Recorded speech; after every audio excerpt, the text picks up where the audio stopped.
Hello dear students, welcome to TWS academy. Welcome to general awareness এবং GK another class নম্বর 4। আজকে আলোচনা হবে তোমাদের সঙ্গে বিভিন্ন প্রতিযোগিতামূলক পরীক্ষার গুরুত্বপূর্ণ প্রশ্ন নিয়ে। আজকের ক্লাসটি আমরা আলোচনা করব।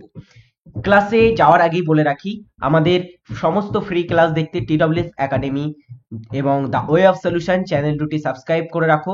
মন্ডে টু স্যাটারডে এখানে কিন্তু ক্লাস করানো হচ্ছে সকাল 7টা থেকে সন্ধ্যা 8টা পর্যন্ত, কিন্তু এখানে ক্লাস হচ্ছে এই রুটিন অনুযায়ী। তো ফলো করবে তোমরা সকলে, এবং আমাদের সমস্ত ভিডিও লিংক নোটিফিকেশন প্রথমেই পেতে আমাদের TWS academy Telegram group, verified Telegram group, সেখানে তোমরা অবশ্যই যুক্ত হয়ে যাবে।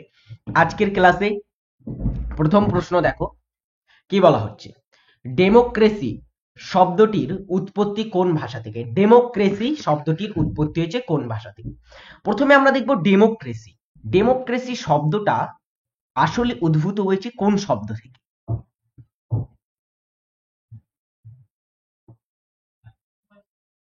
ডেমোক্রেসি শব্দটির উৎপত্তি কোথা থেকে হয়েছে? ডেমোক্রেসি শব্দের উৎপত্তি হয়েছে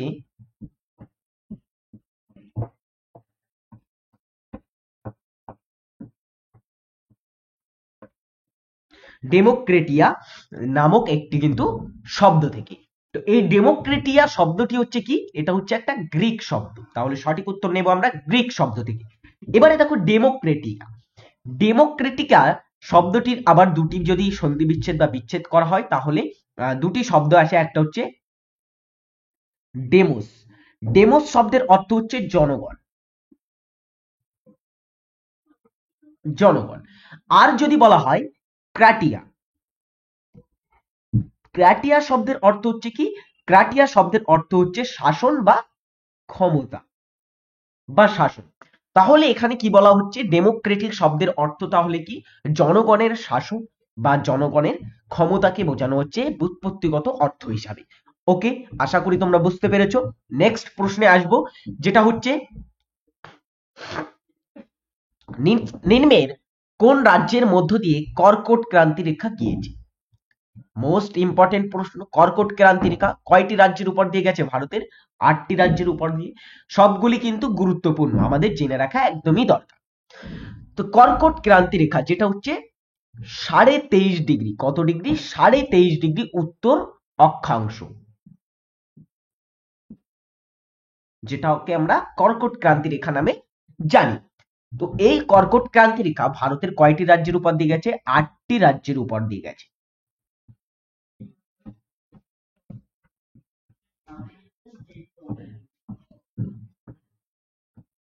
আটটি রাজ্য কি কি এগুলি আমাদের জেনে রাখতে হবে, যেগুলি হচ্ছে দেখো, গুজরাট, রাজস্থান, মধ্যপ্রদেশ, সবগুলো কিন্তু মুখস্থ করতে হবে তোমাদের, ঠিক আছে? তো কয়টি রাজ্য হচ্ছে এখানে? 3টি হচ্ছে। আর তার সঙ্গে কোন কোন রাজ্য? ছত্তিশগড়, ঝাড়খণ্ড, এবং তার সঙ্গে তোমার হচ্ছে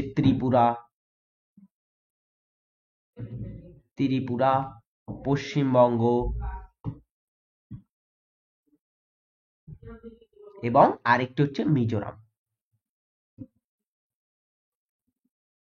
তো পরীক্ষায় এমনও প্রশ্ন আসে যে নিম্নলিখিত রাজ্যগুলির মধ্যে কোন রাজ্যের উপর দিয়ে কর্কট ক্রান্তি রেখা বিস্তৃত হয়নি, এমনও প্রশ্ন আসে। তো আমাদের এই 8টি যদি রাজ্যের কথা আমরা মনে রাখি, 8টি রাজ্যের যদি মুখস্থ রাখি, তাহলে কিন্তু আমরা এখানে উত্তর খুবই সহজভাবে করতে পারবো। কি এখানে উত্তর হবে? তাহলে কোন রাজ্যের উপর দিয়ে গেছে? সেটা হচ্ছে মিজোরাম রাজ্যের উপর দিয়ে বিস্তৃত হয়েছে এই কর্কট ক্রান্তি রেখা। নেক্সট প্রশ্ন, কোন সভ্যতার অধিবাসীরা প্রথম নিকাশি ব্যবস্থার প্রচলন করেন? নিকাশি ব্যবস্থা, ড্রেনেজ সিস্টেমের ব্যবস্থা ছিল কোন সভ্যতায় বা কোন সভ্যতায় প্রথম ব্যবহার করা হয়? তো খুবই সহজ প্রশ্ন, করে ফেলো সকলে। দেখো, একটা সভ্যতা যেটাকে আমরা সিন্ধু সভ্যতা, ইন্দাস সিভিলাইজেশন, যেটা সেখানে আমরা সুস্পষ্ট মহেঞ্জোদারোতে সুস্পষ্ট কিন্তু আমরা সেখানে নগর সভ্যতার কিন্তু নিদর্শন পাই, সুস্পষ্ট নগরায়ন সেখানে আমরা দেখতে পাই, যেখানে জল নিকাশি ব্যবস্থা ছিল উন্নত। তো এই যে তোমার কোন সভ্যতার অধিবাসীরা প্রথম নিকাশি ব্যবস্থা প্রচলন করেছিল, সেটারও উত্তর হবে সিন্ধু সভ্যতা। হিন্দি সিনেমা জগতে কোন অভিনেতা দাদামণি নামে জনপ্রিয় ছিলেন? ইম্পর্টেন্ট প্রশ্ন, করো সকলে উত্তর।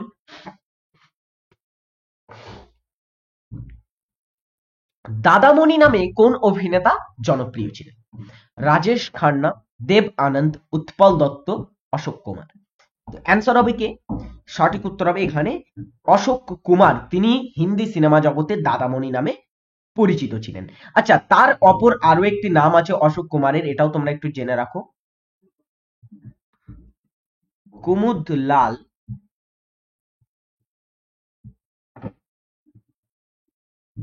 গঙ্গোপাধ্যায় বা গাঙ্গুলি, তার কিন্তু অপর নাম। ঠিক আছে, যাকে আমরা অশোক কুমার নামে জানি। পরের প্রশ্ন হচ্ছে 2020 টোকিও অলিম্পিকে জ্যাভলিনে স্বর্ণপদক জয়ী নীরজ চোপড়া নিম্নোক্ত কোন স্থানের অধিবাসী? নীরজ চোপড়া, যিনি 2020 সালের টোকিও অলিম্পিক যেটা আয়োজিত হয়েছিল টোকিওতে, সেই অলিম্পিকে একমাত্র ভারতীয় হিসাবে স্বর্ণ পদক জেতেন। তো এই একমাত্র ভারতীয় হিসাবে স্বর্ণ পদক জেতেন নীরজ চোপড়া। তিনি কোন স্থানের অধিবাসী ছিলেন? অ্যান্সার করো সকলে। তার সঙ্গে আমি বলি যে আমাদের টোকিও অলিম্পিকে কতজন কিন্তু যে পদক জিতেছিল, 7জন পদক জিতেছিল। এগুলো কিন্তু খুবই গুরুত্বপূর্ণ, যার মধ্যে 4টি ছিল ব্রোঞ্জ, এবং যেগুলো হচ্ছে তোমার পিভি সিন্ধু ব্যাডমিন্টনে, লাভলিনা বরগোহাই বক্সিং এ, বজরং পুনিয়া কুস্তিতে, ভারতীয় পুরুষ হকি দল যেটা ফিল্ড হকিতে পেয়েছিল সেটা তোমার ব্রোঞ্জ পদক। তো প্রভৃতি হচ্ছে কিছু ব্রোঞ্জ পদক। সিলভারে রবি কুমার দহিয়া কুস্তিতে, মীরাবাই চানু ভারোত্তোলন, এবং নীরজ চোপড়া জ্যাভলিন থ্রোইনে গোল্ড জেতে। তো আমার এগুলো কিন্তু মুখস্থ হয়ে গেছে। কিভাবে? পড়ার মাধ্যমে। বারবার আমি একটা পড়েছি, এই কারণে কিন্তু এটা আমার মুখস্থ হয়েছে। ঠিক আছে, তো শর্টকাট ট্রিক এখানে খুঁজতে যেও না, শর্টকাট ট্রিকের জায়গায় তোমরা পড়তে থাকো, তাহলে কিন্তু তোমরা আরো কিন্তু ভালোভাবে সবকিছু বলতে পারবে, সবকিছু কিন্তু জানতে পারবে। ঠিক আছে, তো দেখো এই টোকিও অলিম্পিকে জ্যাভলিন থ্রোয়িং এ স্বর্ণপদক জেতেন একমাত্র নীরজ চোপড়া, যিনি ছিলেন পানিপথের অধিবাসী। আচ্ছা, আরো যদি সঠিকভাবে বলা হয়, তিনি পানিপথ জেলার অন্তর্গত খান্দ্রা নামক স্থানের কিন্তু অধিবাসী। পানিপথের জায়গায় খান্দ্রাও থাকতে পারে, তখন কিন্তু খান্দ্রা অ্যান্সার করতে হবে তোমাদের, খান্দ্রার অধিবাসী। আচ্ছা, এই যে সমগ্র পানিপথ, খান্দ্রা প্রভৃতি কোন রাজ্যের ভিতরে? এগুলি হচ্ছে হরিয়ানার মধ্যে। তাহলে এই নীরজ চোপড়া কোন রাজ্যের বাসিন্দা ছিলেন? তিনি ছিলেন হরিয়ানার অধিবাসী। পশ্চিমবঙ্গের দীর্ঘতম সেতু কোনটি? এইবারেই অ্যান্সারটা করে ফেলো। পশ্চিমবঙ্গের দীর্ঘতম সেতু কোনটি? রবীন্দ্র সেতু, ফারাক্কা সেতু, ভূতনি সেতু, আর বলা হচ্ছে জয়ী সেতু। ফারাক্কা সেতু, সরি, রবীন্দ্র সেতু। এটা কি? এটাকে আমরা হাওড়া সেতু নামেও তো চিনি, হাওড়া ব্রিজ বলা হয় এটাকে, হাওড়া ব্রিজ, যেটা হচ্ছে একটা কিন্তু ঝুলন্ত সেতু। তো এই হাওড়া ব্রিজ বা ফারাক্কা, ভূতনি, জয়ী প্রভৃতির মধ্যে দীর্ঘতম সেতু কোনটি? সেটা হচ্ছে জয়ী সেতু, হচ্ছে দীর্ঘতম সেতু। আচ্ছা, এখানে অনেকে হাওড়া বা এই যে রবীন্দ্র সেতু অ্যান্সার করছিল, কিন্তু ওটা সঠিক উত্তর হবে না। দেখো, এখানে যদি জয়ী সেতু, এটা বলা হয় কোন নদীর উপরে অবস্থিত এবং কোন কতটা এর দৈর্ঘ্য, সমস্ত কিছু এখানে একটু বলে রাখি। এই যে তোমার জয়ী সেতু, এটা অবস্থিত কোচবিহারে। কোথায় অবস্থিত? কোচবিহারে। কোচবিহারের দুটি স্থান, একটি হচ্ছে হলদিবাড়ি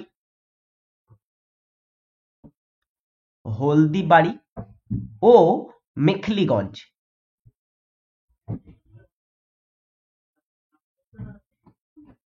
এই দুই স্থানের মধ্যে সংযোগ স্থাপন করে এই জয়ী সেতুটি। এবারে মূল প্রশ্ন হচ্ছে, এই জয়ী সেতুটি এটা কোন নদীর উপরে অবস্থিত? নদীটা হচ্ছে কোন নদী? এটা হচ্ছে তিস্তা নদী। তিস্তা নদীর উপরে অবস্থিত। দৈর্ঘ্য যদি বলা হয় কতটা?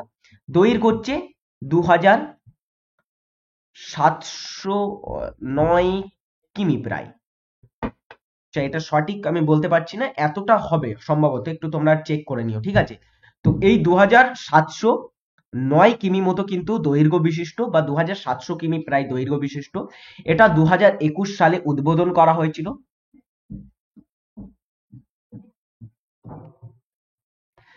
অনেক কিছু আমরা জানতে পারলাম জয়ী সেতু সম্পর্কে।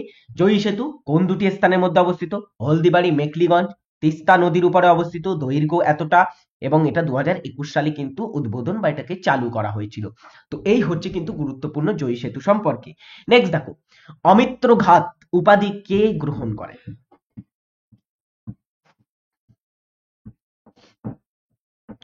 অমিত্র ঘাত বা এটা হচ্ছে তোমার শত্রু হননকারী। কি অমিত্র ঘাতের অর্থ হচ্ছে শত্রু হননকারী। এই উপাধিটি কে গ্রহণ করেছিলেন? সেটা হচ্ছে বিন্দুসার। বিন্দুসার গ্রহণ করেন। বিন্দুসার কত কয়েকদিন আগের ক্লাসেই তোমাদের বলেছিলাম, বিন্দুসার ছিলেন মৌর্য বংশের দ্বিতীয় শাসক চন্দ্রগুপ্ত মৌর্যের পুত্র ছিলেন, এবং তিনি কি করেছিলেন? আজীবক ধর্মের পৃষ্ঠপোষকতা করেছিলেন, গত কয়েকদিন আগের ক্লাসে কিন্তু বলেছিলাম, ঠিক আছে। নেক্সট দেখো,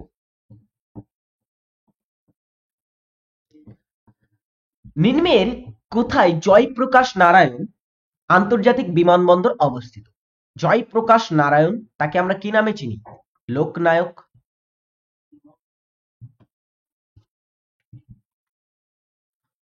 তাই তো।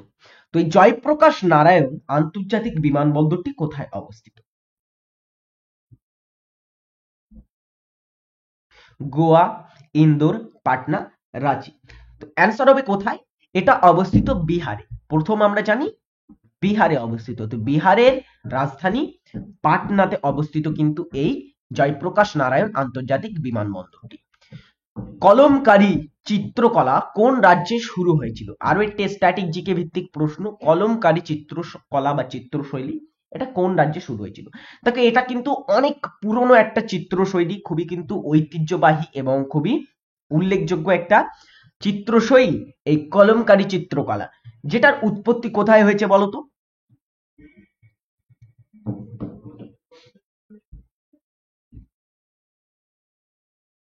তো এটার উৎপত্তি হয়েছে তেলেঙ্গানা এবং অন্ধ্রপ্রদেশ রাজ্যে। অপশন ডি সঠিক উত্তর নেব আমরা। অন্ধ্রপ্রদেশ রাজ্যে কলমকারী চিত্রকলা একটা ঐতিহ্যবাহী এবং খুবই পুরনো কিন্তু একটি চিত্রকলা এটা। পরবর্তী প্রশ্ন, ইডেন গার্ডেন্স ক্রিকেট স্টেডিয়াম কখন প্রতিষ্ঠিত হয়েছিল? ইডেন গার্ডেন্স এটা হচ্ছে ভারতের অন্যতম একটি বৃহৎ কিন্তু ক্রিকেট স্টেডিয়াম। কোথায় অবস্থিত? এটা কলকাতাতে অবস্থিত।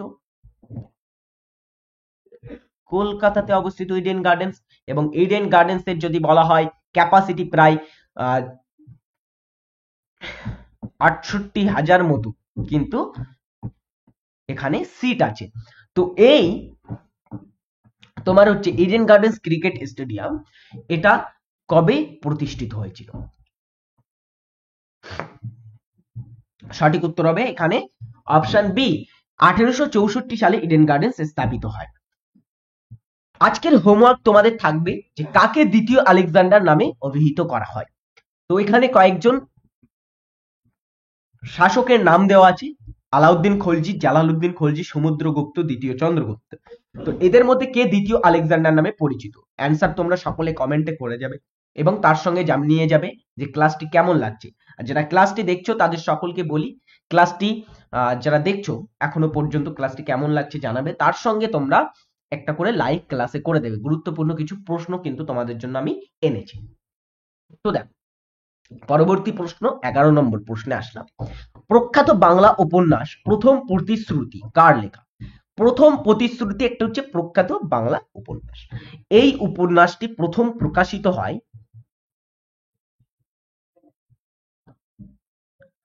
কবে? এটা আমরা একটু জানবো। এবং আরেকটা জিনিস এখানে আমরা জেনে রাখি, দেখো প্রথম প্রতিশ্রুতি এটা প্রথম প্রকাশিত হয়েছিল 1964 সালে। কবে প্রকাশিত হয়? 1964 সালে। এই উপন্যাসটির যিনি লেখক তিনি হচ্ছেন কে? বাঙালি লেখিকা, বিখ্যাত বাঙালি লেখিকা আশাপূর্ণা দেবী, তার কিন্তু লেখা এই তোমার হচ্ছে প্রথম প্রতিশ্রুতি। এই প্রতিশ্রুতি, প্রথম প্রতিশ্রুতির কারণেই কিন্তু আশাপূর্ণা দেবী প্রথম মহিলা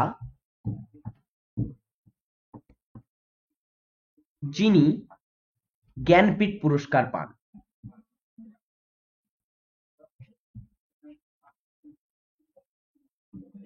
কবে পাই তিনি জ্ঞানপীঠ পুরস্কার, একটু তোমরা যদি জেনে থাকো বলে ফেলো। ওকে, তো প্রথম মহিলা হিসাবে যিনি জ্ঞানপীঠ পুরস্কার পেয়েছিলেন তিনি হচ্ছেন আশাপূর্ণা দেবী। কোন গ্রন্থের জন্য? এই সাহিত্যে, বাংলা সাহিত্যে অসাধারণ অবদানের জন্য এবং প্রথম প্রতিশ্রুতি বাংলা উপন্যাসের ভিত্তিতে লেখার জন্য কিন্তু তিনি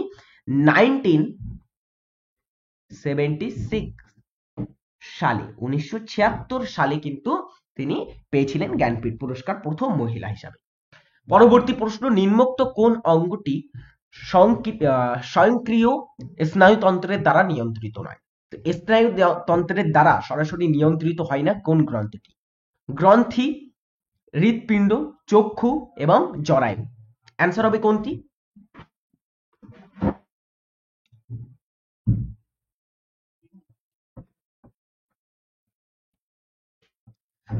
সঠিক উত্তর হবে অপশন এ, গ্রন্থি স্নায়ুতন্ত্রের দ্বারা নিয়ন্ত্রিত হয় না। নেক্সট হচ্ছে, নিম্নোক্ত কোনটি একটি অপারেটিং সিস্টেম ওএস নয়? অপারেটিং সিস্টেম নয় কোনটি বলা হচ্ছে? অপারেটিং সিস্টেম বলে ফেলো সকলে, এর মধ্যে কোনটি কোনটি অপারেটিং সিস্টেম তোমরা জানো। একটা কিন্তু তোমার হচ্ছে প্রোগ্রাম, একটা হচ্ছে অপারেটিং সিস্টেম বলতে গেলে তোমার হচ্ছে কম্পিউটার ব্যবহারের ক্ষেত্রে কিন্তু অপরিহার্য, ঠিক আছে। তো এই যে অপারেটিং সিস্টেম, যেমন হচ্ছে উইন্ডোজ, তারপরে আইওএস এবং মোবাইলের ক্ষেত্রেও আছে, দেখো অ্যান্ড্রয়েড আছে, তো প্রভৃতি হচ্ছে অপারেটিং সিস্টেমের কিন্তু কিছু নাম। লিনাক্স এটাও অপারেটিং সিস্টেম। কিন্তু ওরাকল এটা কি? ওরাকল হচ্ছে একটা কোম্পানির নাম আছে, ওরাকল কর্পোরেশন, এবং ওরাকল হচ্ছে অ্যাকচুয়ালি একটা সফটওয়্যার। কি এটা আসলে? এটা হচ্ছে সফটওয়্যার কোম্পানি। ওকে, নেক্সট দেখো, গুপ্ত সাম্রাজ্যের সরকারি ভাষা কি ছিল? গুপ্তদের সরকারি ভাষা কি ছিল? অ্যান্সার হবে কি? কি ছিল গুপ্তদের সরকারি ভাষা? সেটা হচ্ছে সংস্কৃত ছিল গুপ্তদের সরকারি ভাষা। নেক্সট হচ্ছে, ভারতে একজন রাষ্ট্রপতি থাকবেন বলা হয়েছে 52 নম্বর ধারায়, 53 নম্বর ধারায়, 54 নম্বর এবং 56 নম্বর ধারায়। কোথায় বলা হয়েছে ভারতে একজন রাষ্ট্রপতি থাকবেন?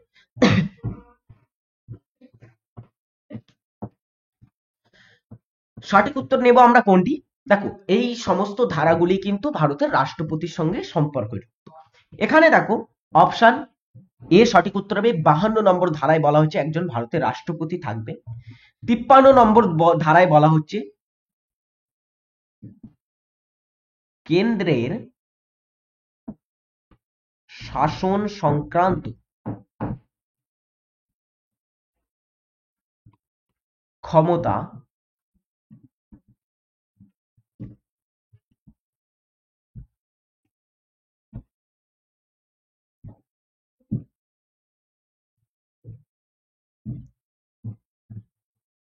রাষ্ট্রপতির হাতে ন্যস্ত।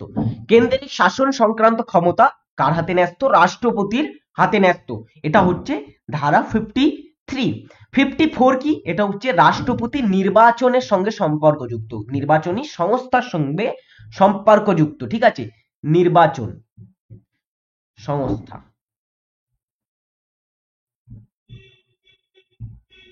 আরেকটি হচ্ছে ধারা 56।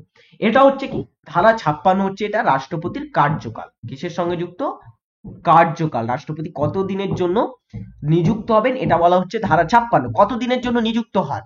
5 বছর, তাই তো? 5 বছরের জন্য একজন রাষ্ট্রপতি নিযুক্ত হন। তো প্রভৃতি হচ্ছে রাষ্ট্রপতি সম্পর্কে কিছু ধারা। নেক্সট দেখো, নিম্নের কোনটি বাদামি কয়লা নামে পরিচিত? বাদামি কয়লা কোনটিকে বলা হয়? কয়লা বিভিন্ন প্রকৃতির হয়, অ্যান্থ্রাসাইট, বিটুমিনাস, লিগনাইট, পিট। তো অ্যান্থ্রাসাইট কয়লা, এটাতে কার্বনের পরিমাণ সবচেয়ে বেশি থাকে এবং এটা হচ্ছে সবচেয়ে উন্নত মানের কিন্তু কয়লা। এই কয়লাটিতে তোমার কার্বন প্রায় 80-90% কিন্তু কার্বনের পরিমাণ থাকে। এটা হচ্ছে উজ্জ্বল কালো বর্ণের হয়, উজ্জ্বল কালো বর্ণের হয়ে থাকে এই কয়লাটি, ঠিক আছে। তারপরে দেখো বিটুমিনাস কয়লা, বিটুমিনাস কয়লাটি হয়ে থাকে তোমার ধূসর রঙের, কি রঙের হয়? ধূসর কয়লা বলা হয় বিটুমিনাস। বিটুমিনাস কয়লাতে অ্যান্থ্রাসাইটের পরে সবচেয়ে বেশি কিন্তু কার্বন থাকে এবং এটা হচ্ছে মাঝারি মানের, উন্নত গুণগত মানের দিক থেকে কিন্তু দ্বিতীয় স্থানে আসে, যেটাতে 60, 70, 80% মতো কিন্তু তোমার হচ্ছে কার্বনের পরিমাণ থাকে। পৃথিবীতে সবচেয়ে বেশি, ভারতে সবচেয়ে বেশি যে পরিমাণ কয়লাটি পাওয়া যায়, পৃথিবীর প্রায় 30% কয়লা যে মজুদ, কয়লা যে উত্তোলিত হয় সেটা হচ্ছে বিটুমিনাস জাতীয় কয়লা, ঠিক আছে। তারপরে লিগনাইট কয়লা, এটাকে বলা হয় তোমার হচ্ছে কি বাদামি কয়লা, এটা হচ্ছে নিম্নমানের কয়লা। পিট কয়লা এটা তোমার হচ্ছে বাদামি ধূসর প্রকৃতির হয়। লিগনাইট কয়লা এটা হচ্ছে তোমার কি প্রকৃতির? নিম্ন প্রকৃতির বা নিম্ন গুণগত মানের বাদামি কয়লা। তো সঠিক উত্তর হবে অপশন সি, লিগনাইট কয়লা। গত কয়েকদিন আগের ক্লাসে হয়তো তোমাদের বলেছিলাম যে লিগনাইট কয়লা উত্তোলনে কোন রাজ্য প্রথম স্থান অধিকার করে, এমন একটি বলেছিলাম। তো দেখো পরবর্তী প্রশ্নের উত্তর হবে কি, সিনেমা হলে প্রজেক্টরের কোন লেন্স ব্যবহৃত হয়? সেটা হচ্ছে উত্তল লেন্স ব্যবহৃত হয়। 2027 সালে পুরুষদের ক্রিকেট বিশ্বকাপ কোন দেশে অনুষ্ঠিত হবে? 2027 সাল কবে? এই যে 2023 সাল, 2023 সালে কোথায় অনুষ্ঠিত হয়েছে? ভারতে অনুষ্ঠিত হয়েছে। ভারত আয়োজক দেশ ছিল, তাই তো। তার আগে 2019 সালে হয়েছিল, ইংল্যান্ড ওয়েলস আয়োজন করেছিল তো ক্রিকেট, পুরুষ ক্রিকেট বিশ্বকাপ। তো 2027 সালে আবার ওডিআই বিশ্বকাপ হবে। তো এটার আয়োজক দেশ কোনটি? বলা হচ্ছে দক্ষিণ আফ্রিকা, নামিবিয়া, জিম্বাবুয়ে। উপরের সবগুলোই সঠিক। সঠিক উত্তর কি হবে এখানে? দেখো 2027 সালে বিশ্বকাপটি দক্ষিণ আফ্রিকার দক্ষিণ অংশে যে সমস্ত দেশগুলি আছে, এই নামিবিয়া, জিম্বাবুয়ে, দক্ষিণ আফ্রিকা, তিনটে দেশেই কিন্তু আয়োজন করবে। অপশন ডি সঠিক উত্তর হবে। পরবর্তী প্রশ্ন, ভারতের মুখ্য নির্বাচন কমিশনারের কার্যকাল কত বছর?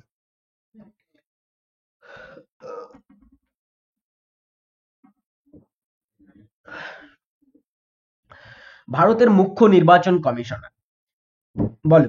324 ধারা মুখ্য এই নির্বাচন কমিশন সম্পর্কে আলোচনা করা হয়েছে, তাই তো। একজন নির্বাচন কমিশন এবং দুইজন সহ কমিশন থাকবেন, যাদের নিয়োগ করবেন কে?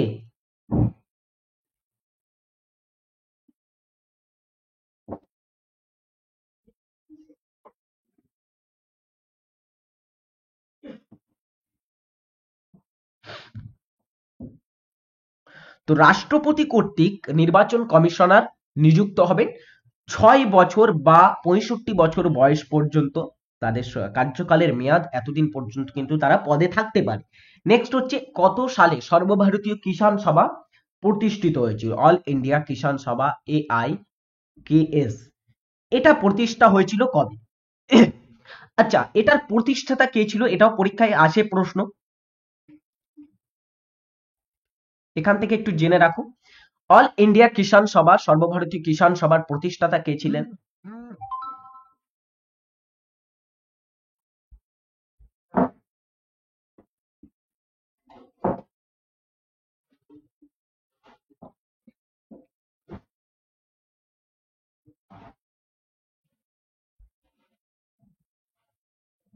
স্বামী সহজানন্দ সরস্বতী ছিলেন সর্বভারতীয় কিষাণ সভার প্রতিষ্ঠাতা। তিনি কবে প্রতিষ্ঠা করেছিলেন এটা?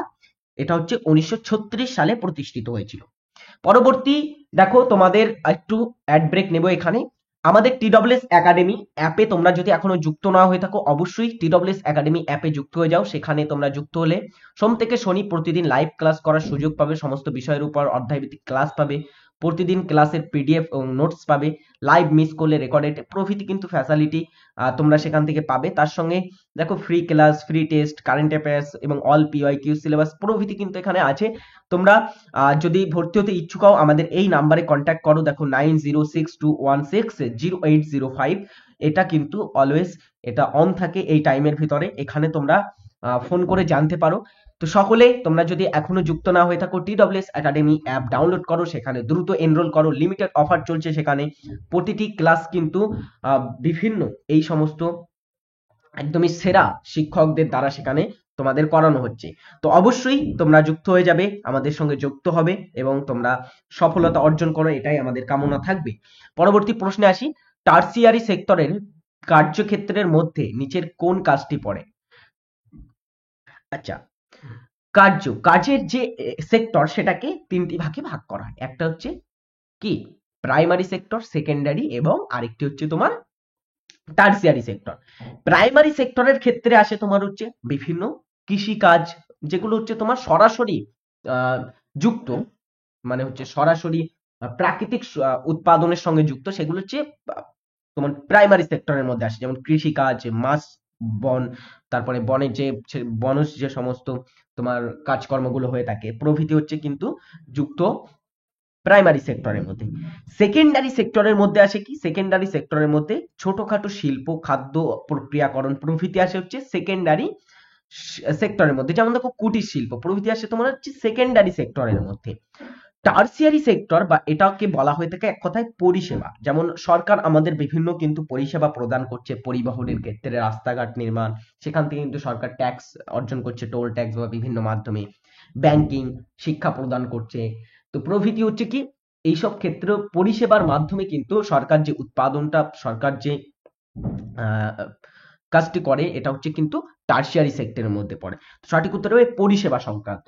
আরেকটা জিনিস মনে রাখো, এই টার্সিয়ারি সেক্টর এটা হচ্ছে বৃহৎ বৃহৎ জিডিপি, কিন্তু এখান থেকে তোমার হচ্ছে সবচেয়ে বেশি জিডিপি যে ক্ষেত্র থেকে আসে সেটা হচ্ছে টার্সিয়ারি সেক্টর থেকে কিন্তু সরকারি ইনকাম হয়। নেক্সট দেখো, বাংলার প্রথম মহিলা উপন্যাসিক কে? বাংলার প্রথম মহিলা উপন্যাসিক নিম্নের কে? বাংলার প্রথম যে মহিলা দ্বারা উপন্যাস লেখা হয়েছিল সেটা হচ্ছে দীপ নির্বাণ, যেটা হচ্ছে 1876। দীপ নির্বাণ হচ্ছে প্রথম কিন্তু মহিলা দ্বারা লেখা বাংলা উপন্যাস।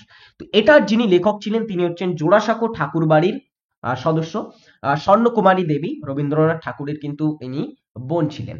তো এই স্বর্ণকুমারী দেবীর কিন্তু লেখা উপন্যাস দীপ নির্বাণ, এটা হচ্ছে প্রথম মহিলা দ্বারা লেখা বাংলা উপন্যাস। নেক্সট প্রশ্ন, আরবিআই তে কতজন ডেপুটি গভর্নর আছেন? তো আরবিআই তে গভর্নর আছেন, ডেপুটি গভর্নর আছেন, এগুলো আমরা জানি। গভর্নর কে? গভর্নর কে?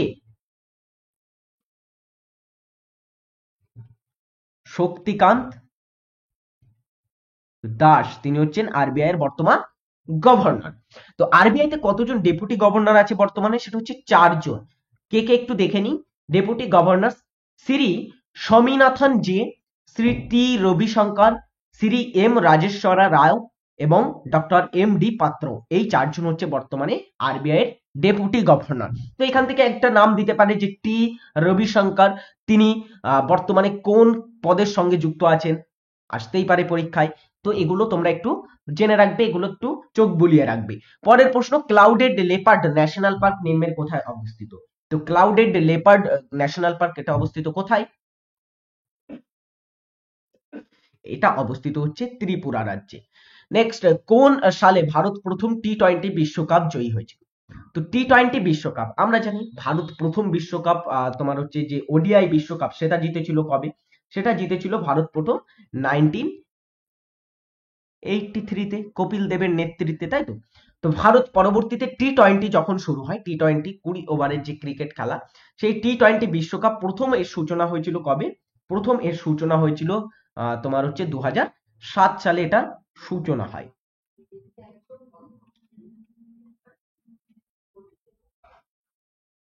টি-20। তো এই টি-20 প্রথম টি-20 বিশ্বকাপই কিন্তু জয়ী হয়েছিল ভারত, এবং ভারতের সেটা হবে 2007 সাল মহেন্দ্র সিং ধোনির নেতৃত্বে। পরের প্রশ্ন, কোন উৎপাদন মূল্যের ক্ষেত্রে ভারতের সবচেয়ে গুরুত্বপূর্ণ অর্থকারী ফসল হলো? আচ্ছা, কৃষি উৎপাদন মূল্যের ক্ষেত্রে ভারতের সবচেয়ে গুরুত্বপূর্ণ অর্থকারী ফসল কোনটি?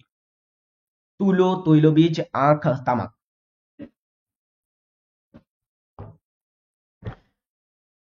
সঠিক উত্তর হবে কি? এটা হচ্ছে তুলো বা কার্পাস। নেক্সট, যদি বায়ুমণ্ডল না থাকতো তাহলে পৃথিবীর অবস্থা কেমন হতো? যদি বায়ুমণ্ডল না থাকতো তাহলে পৃথিবীর অবস্থা কেমন হতো? সামান্য গরম, সামান্য ঠান্ডা, খুব গরম, খুব ঠান্ডা, কি প্রকৃতির হতো? দেখো প্রশ্নটি সহজ মনে হচ্ছে কিন্তু কনফিউজিং প্রশ্ন। সঠিক উত্তর কি হবে? যদি বায়ুমণ্ডল না থাকতো তাহলে পৃথিবীর যে তাপমাত্রা সেটা কিন্তু খুবই নেমে যেত, এই কারণে পৃথিবী খুবই ঠান্ডা হয়ে যেত। অপশন ডি সঠিক উত্তর। নেক্সট, হরপ্পার কোন অঞ্চল ধান চাষের সঙ্গে যুক্ত? হরপ্পার কোন অঞ্চল ধান চাষের সঙ্গে যুক্ত?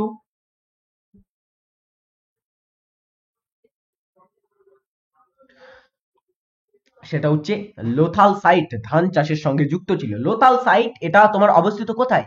গুজরাটে অবস্থিত, গুজরাট রাজ্যে অবস্থিত। আচ্ছা, লোথাল ধান চাষের সঙ্গে যুক্ত ছিল। লোথাল তোমার হচ্ছে কার্পাস বয়ন বা বস্ত্রের শিল্পের সঙ্গে কিন্তু যুক্ত ছিল, এই জন্য লোথালকে হরপ্পা সভ্যতার ম্যানচেস্টারও বলা হয়। এখানে কিন্তু তোমার বন্দর ছিল, মানে এখানে বাণিজ্য করা হতো এই বন্দরের মাধ্যমে। লোথাল, তো লোথাল হচ্ছে সবচেয়ে প্রাচীন বন্দর ছিল ভারতীয় উপমহাদেশের। তো ইত্যাদি হচ্ছে গুরুত্বপূর্ণ কিছু লোথাল সম্পর্কে। নেক্সট, 2011 সালে সেন্সাস অনুযায়ী মোট জনসংখ্যার নিরিখে পশ্চিমবঙ্গের স্থান হলো। দেখো, মোট জনসংখ্যার নিরিখে প্রথম আসে কোন রাজ্য? প্রথম, দ্বিতীয়, তৃতীয়। তো তিনটে আমরা একটু জেনে নেই। দেখো, প্রথম আসে কোন রাজ্য মোট জনসংখ্যার নিরিখে? সেটা হচ্ছে উত্তরপ্রদেশ। দ্বিতীয় কোন রাজ্য? সেটা হচ্ছে মহারাষ্ট্র। তৃতীয় কোন রাজ্য? বিহার। তারপরে চতুর্থ স্থানে আছে কোন রাজ্য? সেটা হচ্ছে পশ্চিমবঙ্গ রাজ্য। পশ্চিমবঙ্গ জনসংখ্যা অনুসারে চতুর্থ স্থানে অবস্থান করে। আচ্ছা, সর্বনিম্ন কোথায়? সর্বনিম্ন কোথায়? সেটা হচ্ছে কোথায় বলে ফেলো। সিকিম রাজ্যে।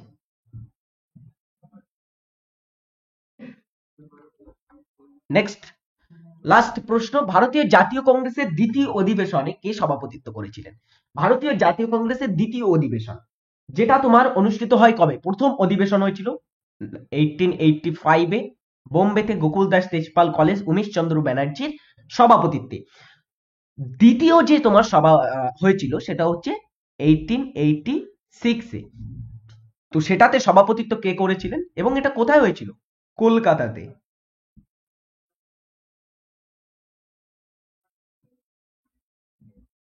তো এটাতে সভাপতিত্ব করেছিলেন দাদাভাই নওরোজি, তিনি সভাপতিত্ব করেছিলেন। এই ছিল আজকের কিছু গুরুত্বপূর্ণ প্রশ্ন। আশা করব ক্লাসটি তোমাদের খুবই ভালো লাগলো এবং ক্লাসটি থেকে অনেক কিছু তোমরা শিখতে পারলে। তো সমস্ত পরীক্ষার প্রস্তুতি নেওয়ার জন্য আমাদের TWS একাডেমি অ্যাপ তোমরা ডাউনলোড করো, তার সঙ্গে আমাদের দ্য ওয়ে অফ সলিউশন এবং TWS একাডেমিতে ফ্রি ক্লাস দেখতে সাবস্ক্রাইব করে আমাদের সঙ্গে থাকো। সকলে যারা ক্লাসটি শেষ পর্যন্ত দেখলে সকলে ভালো থাকবে, সুস্থ থাকবে, নিজের খেয়াল রাখবে এবং পড়াশোনা চালিয়ে যাও, একটা সফলতা অর্জন করো, এতটুকুই আমার তোমাদের কাছ থেকে চাওয়ার থাকবে।